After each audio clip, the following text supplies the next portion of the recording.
Ce frère t'interroge également sur les mosquées d'Europe. Tu as fait une vidéo sur le sujet. Pour lui, il faut distinguer deux types de mosquées. Une mosquée autorisée par les autorités non musulmanes afin de contrôler les musulmans, et une mosquée construite dans l'intention que cet espace soit dédié au culte unique d'Allah. Pour lui donc, il n'est pas impossible d'avoir une mosquée en Europe bâtie pour Allah. Qu'est-ce que tu penses de cette réflexion? Donc si j'ai bien compris la question, c'est que ce frère estime qu'il peut y avoir en Europe des mosquées en effet. Parce que l'intention est de... L'intention est de cette mosquée que ce soit construit pour un espace dédié au culte unique d'Allah. Je pense que c'est tout simplement impossible. Je pense que c'est tout simplement impossible. Il faut remonter, pour comprendre les choses, pour pouvoir faire un ijtihad sérieux, il faut remonter à la base, donc à la loi fondamentale. Et de là, on peut, si on n'a pas de réponse sur la question textuelle, on peut en déduire des choses. On va remonter à la question des mosquées. Et pourquoi je veux dire que c'est impossible? On sait que dans la loi régulière, la loi fondamentale, un musulman doit vivre sous les lois divines et prophétiques, et conformément à ces lois, les appliquer, les faire appliquer. On le sait. On sait aussi très bien qu'un musulman n'a pas de droit, par rapport à la loi, de se soumettre à une autorité non musulmane. Ce qui ferait de lui, s'il le fait de façon volontaire et consciemment, un apostat. D'accord? Parce qu'il abandonne les lois, etc., etc. Des exemples sur la question, dans les hadiths, dans les livres d'histoire, il y en a plein. C'est pas ce qui manque. D'ailleurs, le prophète Mohammed il a dit: je les avoue tous musulmans vivant parmi les non-musulmans. Et bien d'autres hadiths où ne prenez pas le Coran sur un territoire ennemi, etc., etc. On peut en citer des centaines. Bon. À partir de là, on a la loi régulière qui est prouvée, qui affirme ce que je viens de dire. Donc, le fait de construire une mosquée, donc la maison de Dieu, qui est censée être gérée par la loi de Dieu, et conformément à la loi de Dieu, sur un endroit qui n'est pas géré conformément à la loi divine et prophétique, est déjà un non-sens, premièrement. Deuxièmement, c'est immoral dans la mesure où cette maison de Dieu, cette soi-disant maison de Dieu, sera construite au milieu, au cœur d'un endroit où règne ce qui est immoral, amoral, etc., etc., etc., etc. Je ne vois pas comment la maison de Dieu, une mosquée, peut être construite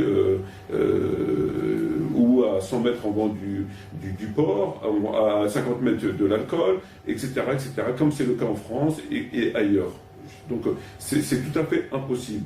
Et pour finir, il faut savoir que cette mosquée-là, donc, qui sera construite sur un endroit où il y a déjà un État, et par conséquent un État non musulman, d'accord? Cette mosquée sera forcément et systématiquement et automatiquement et logiquement aux mains de l'État. C'est logique, puisqu'elle est construite sur son territoire. Donc, de ce fait, il est logique, il est normal que cette mosquée sera sous l'autorité de cet État, qui la gérera qui demandera à ce qu'elle soit gérée selon les lois en application sur ce territoire, ce qui est normal. Et donc, elle ne peut pas être conforme, de ce fait, aux prescriptions divines et prophétiques. Et c'est ce qui se passe aujourd'hui, quand on sait que toutes les mosquées, etc., sont tous entre les mains de l'autorité en place, qui les remet à des gens, imams, etc., qui acceptent de les gérer, à condition que, et ces conditions que, sont des conditions qui ramènent l'islam à ce qu'il est aujourd'hui, c'est-à-dire un islam apolitique, un islam rampant, etc., etc. Donc, c'est pire que l'intention. L'intention, c'est, pour qu'il puisse y avoir une intention qui soit recevable, il faut que déjà il y ait le fondement de la raison qui soit conforme. Or, le fondement de la raison est déjà non conforme. Donc l'intention ne peut pas être conforme.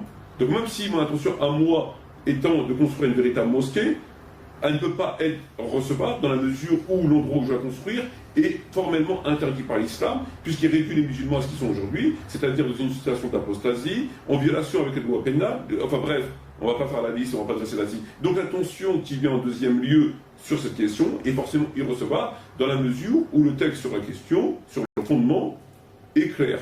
Donc l'intention ne va rien changer, on ne peut pas au nom d'une intention. L'intention, il faut que déjà c'est comme si on faisait quelque chose qui était haram avec l'intention de faire le bien.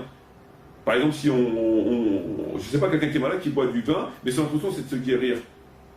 Le vin est interdit dans l'alcool, dans l'islam. L'alcool est interdit dans l'islam. Donc si la personne le boit dans l'intention de guérir, son intention est nulle et non avenue, puisqu'elle l'utilise à cause de quelque chose qui est interdit, qui est proscrit dans l'islam.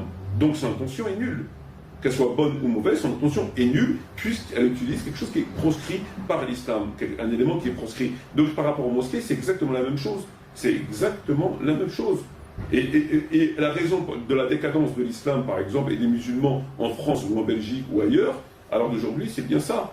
C'est que ils ont remis à travers cette construction-là, à travers leur présence sur un territoire non islamique, ils n'ont plus de puissance militaire, ils ont absolument plus rien, puisqu'ils ont remis leur statut comme ils le sont aujourd'hui. Donc à partir de là, c'est bien évident que l'intention n'a absolument aucune valeur.